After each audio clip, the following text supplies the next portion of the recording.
Hello, welcome, good morning, नमस्कार, सुप्रभात। स्वागत है आप सभी लोगों का आपके अपने channel learning is pure success पर। और हम आपके समक्ष एक बार फिर प्रस्तुत हुए हैं आज की करंट अफेयर क्लास लेकर के। तो आप सभी से निवेदन है कि आप सभी लोग क्लास से जुड़ जाइए, क्लास को लाइक कीजिए, शेयर कीजिए और चैनल को सब्सक्राइब कीजिए। तो चलिए आज के मोटिवेशनल कोट के साथ प्रारंभ करते हैं आज की अपनी क्लास। चलो अपनी किस्मत को एक नया मोड़ देते हैं, जी तोड़ मेहनत से मंजिल की कठिनाई को तोड़ देते हैं। चलो अपनी किस्मत को एक नया मोड़ देते हैं, जी तोड़ कठिनाई से मंजिल की कठिनाई को तोड़ देते हैं। तो इन्हीं उम्मीदों के साथ प्रारंभ करते हैं आज की अपनी क्लास। चलिए जल्दी से जुड़ जाइए, क्लास को लाइक कीजिए, सब्सक्राइब कीजिए चैनल को। हमारा आज का पहला प्रश्न है, हाल ही में कब यूनिसेफ दिवस मनाया गया है? आपके ऑप्शन है, ऑप्शन नंबर ए 1 दिसंबर, ऑप्शन नंबर बी 5 दिसंबर, ऑप्शन नंबर सी 10 दिसंबर, ऑप्शन नंबर डी 11 दिसंबर। यूनिसेफ की फुल फॉर्म क्या है? यूनाइटेड नेशन, क्या है? United nation international childrens emergency fund. United nations international childrens emergency fund, ये इसकी फुल फॉर्म है। ध्यान रखिएगा, पूछी जाती है आपकी कई बार परीक्षा में। इसका प्राथमिक उद्देश्य क्या है? यहाँ देखिए, इसका प्राथमिक उद्देश्य क्या है? दुनिया भर के बच्चों को मानवीय सहायता प्रदान करना। आगे वर्ष 2022 में यूनिसेफ की 76वीं वर्षगांठ बनाई गई है। आगे आपका वर्ष 2020 यूनिसेफ दिवस की थीम क्या थी? Help children to recover. क्या थी? Help children to recover. Help children to recover. Help children to recover, ये वर्ष 2022 की यूनिसेफ दिवस की थीम है। और यूनिसेफ का मुख्य स्थापना कब हुई थी? 1946 में हुई थी। और इसका मुख्यालय कहाँ है? न्यूयॉर्क अमेरिका में। न्यूयॉर्क अमेरिका में है इसका मुख्यालय। तो आपका राइट आंसर क्या होगा? Option D is right answer. 11 दिसंबर। कब? 11 दिसंबर को यूनिसेफ दिवस मनाया जाता है। 11 दिसंबर को क्या मनाया जाता है? यूनिसेफ दिवस मनाया जाता है। अब यहाँ आपको हम बता देते हैं थोड़ा सा और। 1 दिसंबर को क्या मनाया जाता है आपको? 1 दिसंबर को मनाया जाता है आपका एड्स दिवस। क्या मनाया जाता है? एड्स दिवस मनाया जाता है 1 दिसंबर को। आगे आपका 5 दिसंबर को क्या मनाया जाता है? विश्व मृदा दिवस मनाया जाता है। क्या मनाया जाता है? विश्व मृदा दिवस मनाया जाता है। आगे 10 दिसंबर को क्या मनाया जाता है आपका? मानव अधिकार दिवस। मानव अधिकार दिवस मनाया जाता है आपका 10 दिसंबर को। तो ये बहुत ही इंपॉर्टेंट है आपकी परीक्षा की दृष्टि से, ये ध्यान रखिएगा, स्क्रीनशॉट लीजिएगा। चलिए चलते हैं नेक्स्ट प्रश्न पे। नेक्स्ट प्रश्न है आपका, नेक्स्ट क्वेश्चन है हमारा, हाल ही में प्रधानमंत्री नरेंद्र मोदी द्वारा वीडियो कॉन्फ्रेंसिंग के माध्यम से कहाँ पर श्री अरबिंदो की 150वीं जयंती मनाई गई? इंपॉर्टेंट है, ये अरबिंदो जी हैं, ये हमारे प्रधानमंत्री मोदी जी हैं। ये अरबिंदो जी हैं, ये प्रधानमंत्री मोदी जी हैं। चलिए, option A New Delhi, option B Puducherry, option C Goa, option D Jammu Kashmir. तो जल्दी से राइट आंसर दीजिए, क्या राइट आंसर होगा आपका? तब तक हम आपको इसके बारे में बता देते हैं यहाँ पे कि 13 दिसंबर 2022 को पीएम नरेंद्र मोदी ने श्री अरबिंदो जी की 150वीं पुण्य जन्म तिथि मनाई। और वीडियो कॉन्फ्रेंसिंग के माध्यम से इन्होंने इसमें भाग लिया। आज़ादी के अमृत महोत्सव के दौरान श्री अरबिंदो जी की 150वीं जयंती पर पीएम मोदी द्वारा एक स्मारक सिक्का और एक डाक टिकट जारी किया गया। और श्री अरबिंदो जी का जन्म कहाँ हुआ था? 15 अगस्त 1872 को कोलकाता में हुआ था। ये चीज़ आप ध्यान रखिएगा। तो आपका राइट ऑप्शन क्या होगा? जल्दी से बताइए, right option Puducherry. Option number B Puducherry. Option number B Puducherry में जो है ये हाल ही में जो है वीडियो कॉन्फ्रेंसिंग के जरिए जो है श्री अरबिंदो जी की 150वीं जयंती मनाई गई है। और 13 दिसंबर 2020 को जो है पीएम नरेंद्र मोदी ने श्री अरबिंदो जी की 150वीं जयंती में वीडियो कॉन्फ्रेंसिंग के माध्यम से भाग लिया।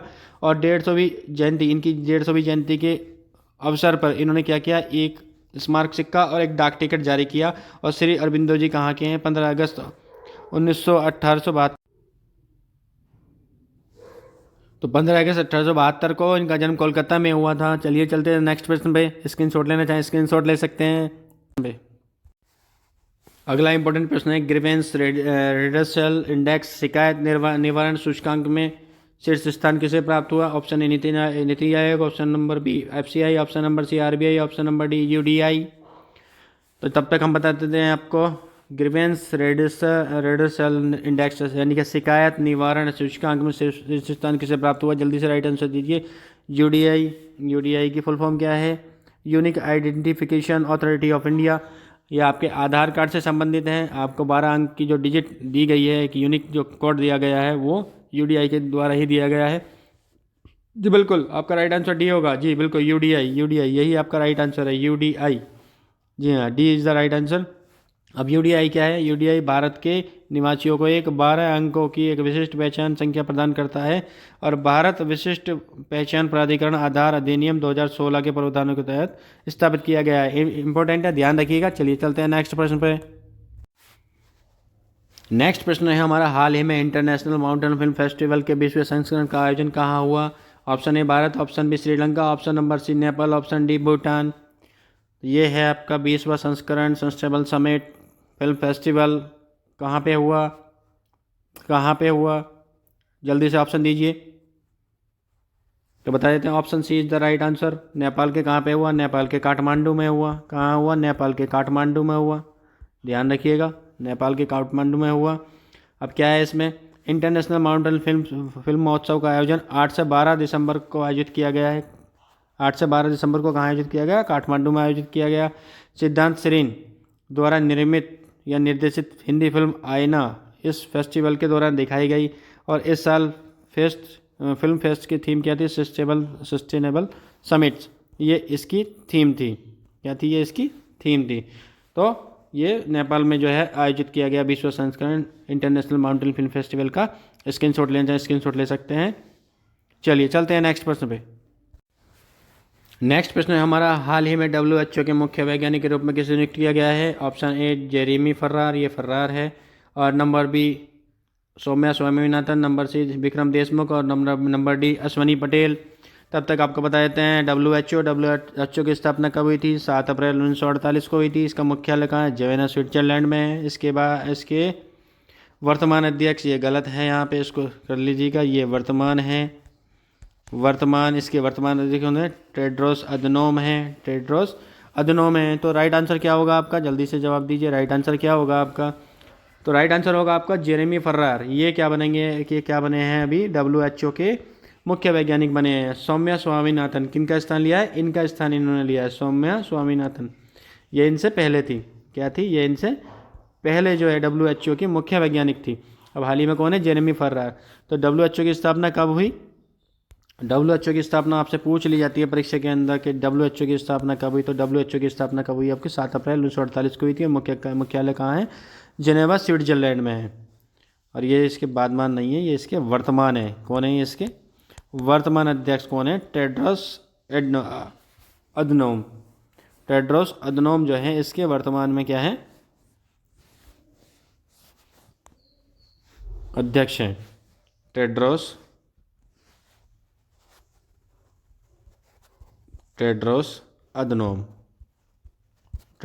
अधनोम ये इसके वर्तमान में अध्यक्ष हैं। चलिए चलते हैं नेक्स्ट प्रश्न पे। नेक्स्ट प्रश्न है हमारा, भारत का पहला राज्य जिसने हाल ही में जलवायु परिवर्तन मिशन शुरू किया है। इंपॉर्टेंट प्रश्न है।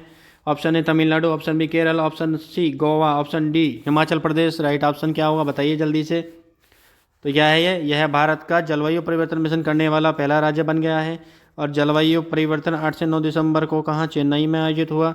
और यह वर्ष 2070 तक जो है इसने राष्ट्रीय लक्ष्य से पहले कार्बन न्यूट्रल यानी कि 0 कार्बन प्रतिशत करने का जो है लक्ष्य प्राप्त ये कर लेगा। तो आपका option number A is the right answer. Option number A is the right answer, Tamil Nadu. क्या है आपका? तमिलनाडु भारत का पहला राज्य है जो हाल ही में जलवायु परिवर्तन मिशन शुरू करने वाला पहला राज्य बना है। और जलवायु परिवर्तन कब हुआ? 8 से 9 दिसंबर को। कहाँ पे हुआ? चेन्नई में हुआ। और वर्ष 2070 तक जो है राष्ट्रीय लक्ष्य से पहले ये जो है पहले कार्बन नेचुरलिटी को प्राप्त कर लेगा। चलिए चलते हैं नेक्स्ट प्रश्न पे।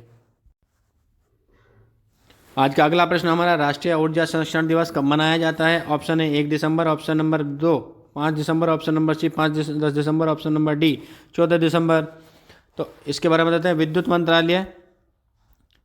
विद्युत मंत्रालय द्वारा हाल ही में यह दिवस मनाया गया है। इसका उद्देश्य क्या है? ऊर्जा दक्षता और संरक्षण में देश की उपलब्धियों को प्रदर्शित करना है। और भारत में ऊर्जा संरक्षण अधिनियम 2001 को bureau of energy efficiency BE द्वारा लागू किया गया है। तो ये इंपॉर्टेंट है परीक्षा की दृष्टि से। तो आपका राइट आंसर होगा ऑप्शन नंबर डी 14 दिसंबर को यह मनाया गया है। 1 दिसंबर को आपको क्या मनाया जा सकता है? विश्व एड्स दिवस मनाया जाता है। एड्स दिवस मनाया जाता है आपका। 5 दिसंबर को विश्व मृदा दिवस आपका मनाया जाता है। क्या मनाया जाता है? विश्व मृदा दिवस मनाया जाता है। और 10 दिसंबर को आपका क्या मनाया जाता है? मानव अधिकार दिवस मनाया जाता है। मानव अधिकार दिवस आपका मनाया जाता है। तो चलिए चलते हैं नेक्स्ट प्रश्न पर।